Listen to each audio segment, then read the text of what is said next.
I've never actually watched Ranma. I know it's made by like the same person who made Inuyasha, of course. You know, and I mean, I love Inuyasha.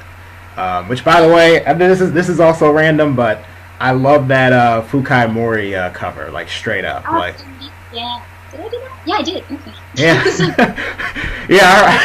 I was surprised. Like I was like, wow, you've done like a lot of covers, you know, for 200, weren't there? Like, basically, we were uploading one a day, and then I was like, I can't do this, I will break. And so we started doing one a week. But then Tokyo Otaku Mode just, like, filed for bankruptcy or something. So, oopsies. So I guess I'll just do them on my own. But yeah, no, I think I did do that song. You're right. I was going to do it as a duet, but I think my friend ran away. yeah. She was like, no, that means annoying. So. Yeah, like I mean, you know, I'm like, it's funny. I was like wondering if you had done maybe like the Yu Yu Hakusho like first ending, because I was actually gonna say I was like you should do that, and then I like look it up and I'm like, oh, I guess you did. I'm like you covered like First ending. That's the bum ba da da da da da dum. I didn't do that one. I should. I did the opening, and then I did the fourth ending. I think Daydream Was it? Generation. Oh yeah, Daydream. Yeah, Daydream. Which is my Yeah, favorite. no. Oh yeah, the yes. I think I just killed some people with my voice just a moment. But You're probably like slightly younger than me, so I think Inuyasha was sort of your gateway to Takahashi no Miko. But again, yeah, I'm ancient, so Ranma was definitely my first contact. I actually started doing karate because I was watching Ranma. My dad was like, too bouncy, pick ballet or karate, and I was like, I don't know any ballet anime. At the time, Princess Tutu wasn't out yet. Now I do. So I was like, so I'm gonna pick karate and do Ranma. wow. I mean, yeah, I don't know. I did martial arts as well growing up. Actually, I would say that's probably. I mean, my dad wasn't into like anime, so I guess he wasn't cool in that aspect. But he was definitely into like martial arts and Asian culture, and I'm like. That coupled with the fact that like when I was growing up, like that was when Dragon Ball Z first came out, and I'm like, oh my gosh, like what is all this? And then you know, of course, Inuyasha later, and then you know, just from there. But yeah, Actually, I mean, what I studied had nothing to do with Japan. It was Tansudo, which you can find. oh, Korean, right? Yeah, not Taekwondo, but Tansudo, and that's very specifically mid-Atlantic. Like I don't know why, but I ended up really liking it. It was called karate, but we also did weapony things, and I like weapony things, so it worked out. Did you keep up with it? Kind of. I mean, I was able to use it for work recently. I did a stage play with Tanaka Mayumi, who did like Luffy's voice, and Krillin from Dragon Ball. Wow. Yeah, she does Luffy's voice. It's ongoing. And I was able to be in a play with her, and there was an action scene, and so myself and two other people were doing a bunch of like actiony, super awesome karate things. So I got to use it finally. 10 years later. Like, so I wanted to also ask you too about the show that you were actually on, and that's what I feel like. That's what really got you to get your start. I mean, I could be wrong, but I was like, wait. If we're no, talking no, Gmon or Gmon. Yeah, no to Jimon the world. Yes, So Jimon means boast. Some boast about the world is what that means. So yeah, that is definitely. I always thought Seikai was the world, or Seikai isn't Seikai world. It is, but they decided to be fancy and use half of it in English, so it's Norojiman Zawarudo. So they're like, yeah, guys. I was still teaching at that point, so I was like, good job. Like, yeah, no, I initially went on, like, I had a college band that I still performed with, but basically I was a complete amateur when I first went on the show. And a lot of the people on the show are professional singers. I would say most of the original cast of the show were already professionals in Japan. And a lot of, professionals don't have labels. They do freelance things, or they do, like, wedding singing stuff. And those definitely professionals, though. That's how they make their living. And I was one of the first people on the show that was one of, like, the internet, like, I just auditioned with my YouTube at the time. And they were like, we can't see your face because all this is anime pictures. I'm like, you're right. So so I had to do something. They were like, you're awful in my face. But yeah, no, like, I had basically only performed live a handful of bands, and I hadn't done any professional work yet, except for, like, a couple indies sort of cover tracks. Hardcore is a disco work in this thing. Anyway, but I went on the show the first time and I sang Sobakasu from Rurouni Kenshin and or Samurai X, I guess it's called. and it ended up being kind of a popular sort of thing. Like it trended, I guess, on. I'm not very good at internet, so it trended on Twitter, I guess. So, and yeah, I've seen some songs like from that show like trend on there. Like I remember one time I saw it was like a choir, and they were singing, I believe, like the Evangelion song. I don't know if you know, if you're familiar with what I'm talking about. Yeah, I do. That's the Glory Gospel Singers. I believe they're based in New York. They're fantastic. Definitely hired for any Japan Day events. One of the girls in the Gospel is a really big Ghibli fan specifically. She's really nice. Angel, I believe. Oh, so you've actually met them before? Oh, we all know each other. Everybody that's ever been on the show, we all know. Oh, so, wow. Like there's a few people that aren't friendly, but other than that, we're all pretty close. Like, yeah, everybody likes the same stuff, so we become like we all. Basically, everybody likes anime, but the show tries to pretend that we're not all just anime fans. Like, initially with me, they're like, I like J-pop. And I'm like, yeah. Like, sure. They try to play it off. Yeah. But, like, you know, not everybody, of course. Like, you know, some people particularly like anime. But everybody likes Japanese music, which is why we're there. So, and so the show calls, they cast people, like, that are in Japan as professional singers. They also cast people outside of Japan that are professional singers or idols. And then they also have an open call, and I entered that open call, was on the show. It ended up trending, and then they invited me back a couple times, and the third or fourth time, I guess, I think it was the third time I was on the show, I ended up winning, which was great. And then just so happened that somebody in Sony was watching it with their son, and their son really, really liked me and was like, Dad, you gotta hire her. And then that was it. You know, to their 7-year-old son, right? Yeah. I'm popular with 7-year-old boys specifically. Yeah. I haven't been able to catch too much of your performances on there, like, but I know I saw one, and I really loved it, where you did Ikimono Gakari's Bluebird. That was not that show. But that yes. Really wasn't. Really. It looks like almost the same. Yeah, I know, right? The most recent time I was on the show, I sung a slam dunk song, and that you cannot find out. Like, it's really hard to find. So what show was that? That you did the... That was Karaoke Battle, The Karaoke Battle. And that's on a different network entirely. That's on Tereto, which is the So that's not on NHK? No, none of these are NHK. Okay. Sorry, so my roommate also just laughed. Sorry, Japan has about 7 channels, so it's pretty, like, we've got NHK Itere, and then we've got, like, Nitere, which is the show Norajima the World's on, and that has, like, Detective Conan, that's about it, yeah, and that kind of thing. And then, I think it also has, no, it doesn't know, it's totally. Well, TV Tokyo. All Jump stuff, like One Piece and Naruto, and that's what Karaoke Battle is on.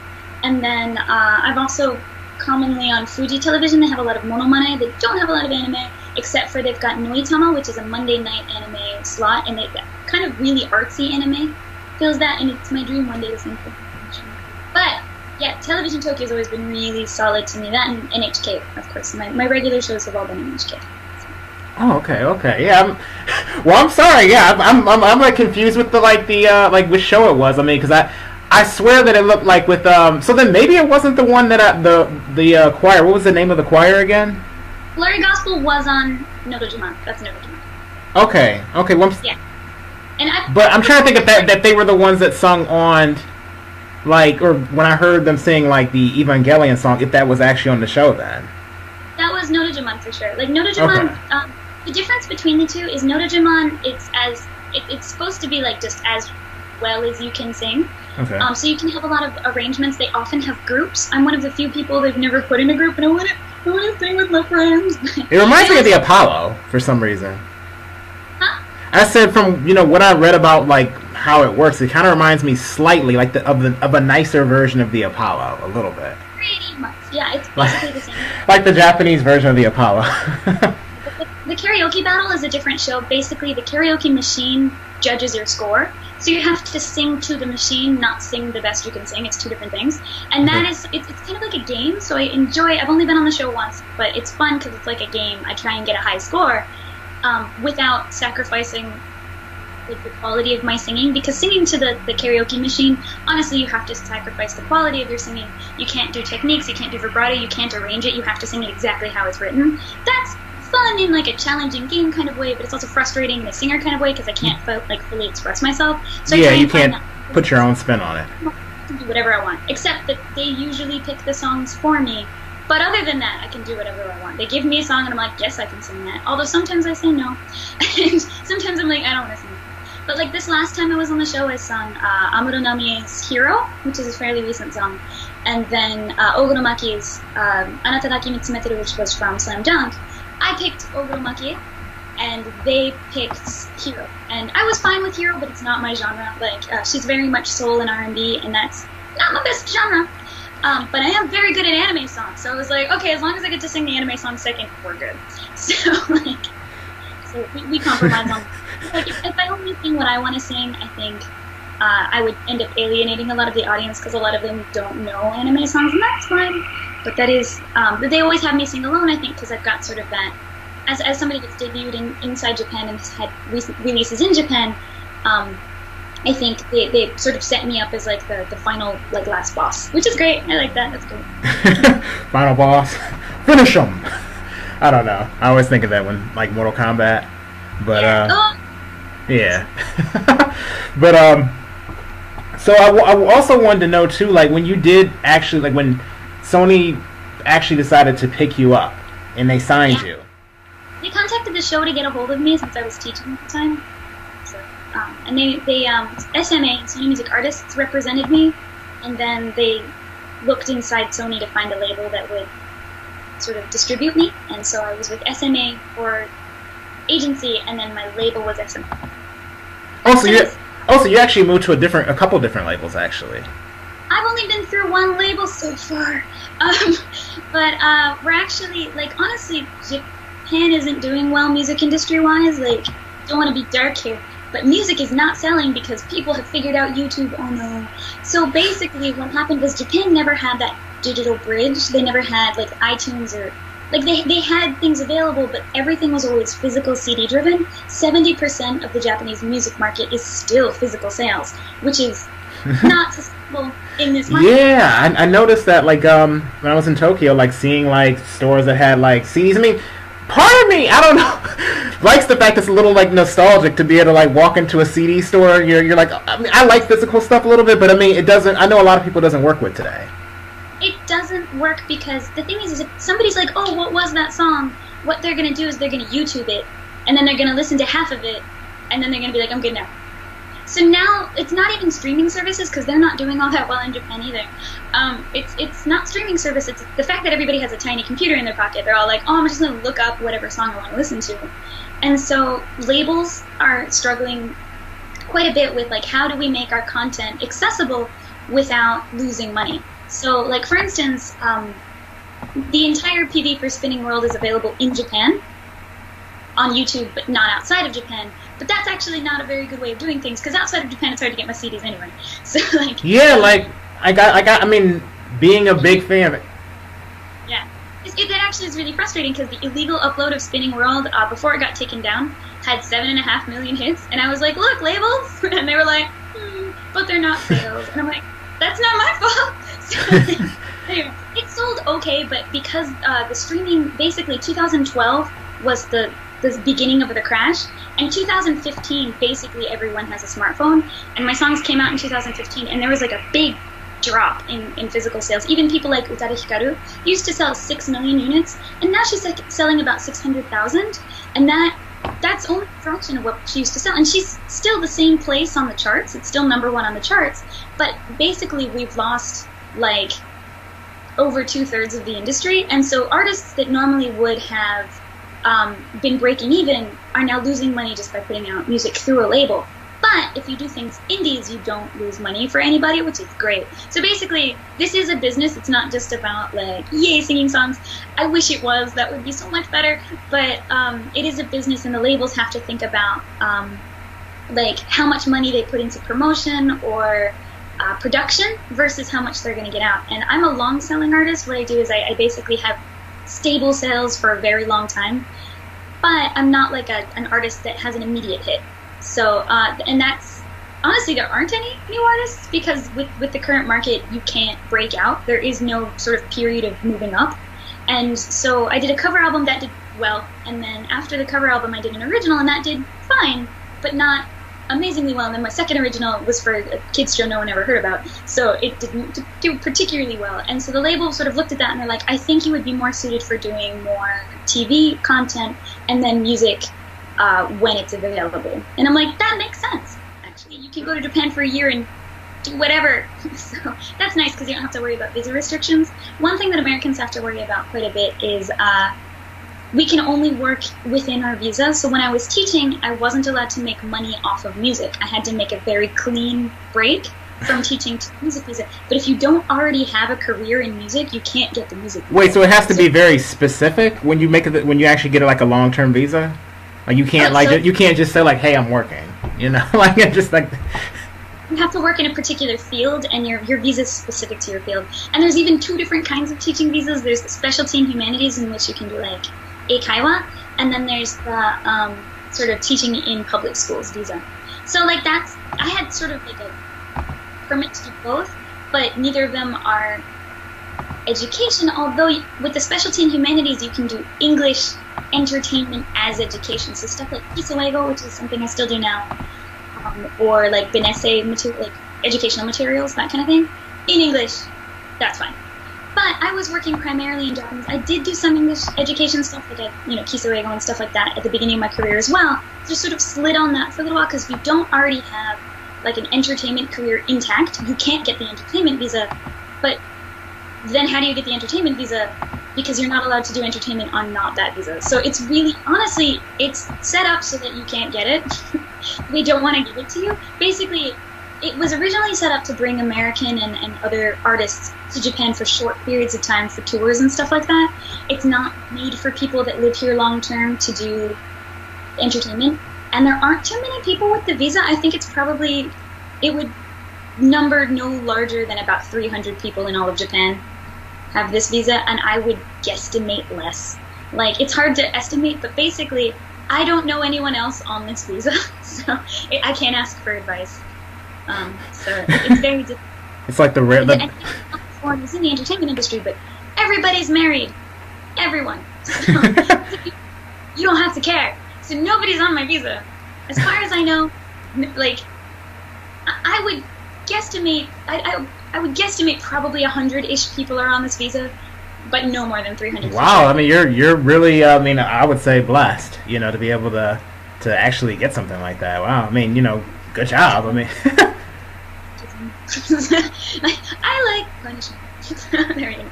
Kidding. But it's hard to sustain because you need to have long-term contracts, which is why when I was talking, like when Sony and I were sort of talking future things over, they were like, oh, music is kind of difficult to sustain constantly, because even major artists will have like a release and then nothing for like a while, and then like another release. Like even Utaru Hikaru like has years in between releases sometimes, because she's like, meh. And so generally, especially in Sony's case, there's usually like a 2-year break between everything, and that's really difficult for my visas to sustain. So I had sort of sustained it before by doing collaborations with like amazing artists like Flo or Doji. Yeah, I was going to ask you about that with Flo. Like, I know that had to be amazing. I'm sorry, because like I would say probably my all-time favorite Japanese song is Colors. I don't know if you know that song. Like Kogias. Yes. Like, like do do do do do do do do. I love that song. Yeah, no, that was definitely one of the acapellas I did. I also really like Days from Eureka 7. That was like, I really liked all the stuff they did first, but like Taka's guitar is really good. So like I was like, guitar. Now, not to cut you short, I know that in the next like I would say like 10 minutes, we do have to wrap up. Okay. But definitely continue what you're saying, but I just wanted to, let everybody else know and let you know as well, that way we wouldn't caught anybody by surprise. Yeah, no, I gotta wrap up my talk, because right now it's all like, Sony and I are no longer together, but it's difficult to like wrap it up. But basically, Sony and I are still on incredibly good terms. They still throw me work, but they thought that I wouldn't be able to sustain just singing long-term, and I'm very good at TV presenting as well. So I'm currently doing a couple regular presenting jobs. I'm doing Eagle Focus, which is about the game of Go for people that like Hikaru no Go.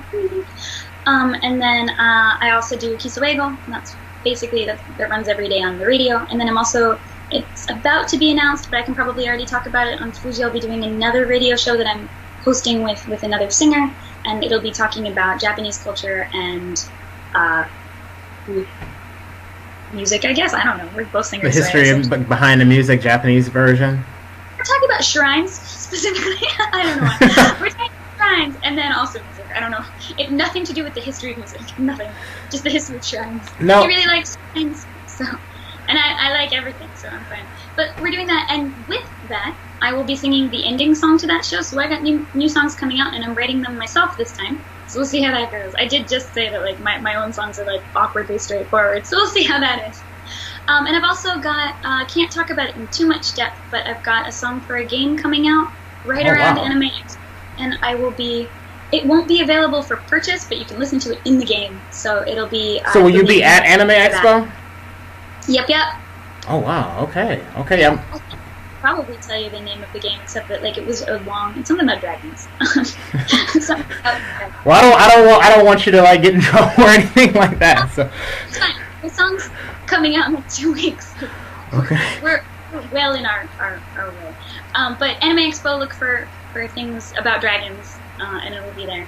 And then, so basically I have 3 songs coming out at once. I don't know much about one of the songs. It may or may not be exciting, not sure. And then radio, and then game. And those are all coming out this summer, so that's exciting. Yay! Surprise! It's done.